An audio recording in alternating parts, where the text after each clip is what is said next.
Hi, I'm Chris Lovejoy with Caldwell Banker Realty, and we've had some economic news recently, and some people are wondering how that's affecting our housing market locally. So the economic news is that in California and on the West Coast, there were a couple of banks that basically service the tech industry, and they made some bad investments, and it caused them some financial problems. And because of that, there was actually a run on the banks, and the federal government stepped in. They made sure that all of the funds were insured. Normally, we're only insured up to $250,000, and these depositors had far more money in the bank, and the government stepped in to make sure that all of it was insured. And the reason was because they wanted to keep these companies afloat, because they wouldn't have been able to make payroll or those types of things. So it wasn't a bad idea in some ways.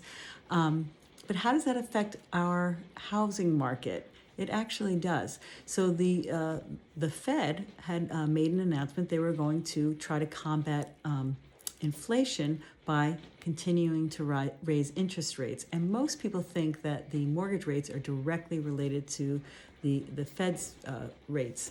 But that's not true. They're actually related to the Treasury notes. So the 10-year Treasury notes are way down because of what happened with the banks. So our interest rates actually have gone down. They're in the high sixes right now. So it's not a bad time to lock in on a rate, because the rates have dipped a little bit lower than they have been. They were up into the mid sevens for a period of time. So there is definitely an effect from what's happening with the banks there. It's not a cause for panic, because not all banks are investing your money unwisely.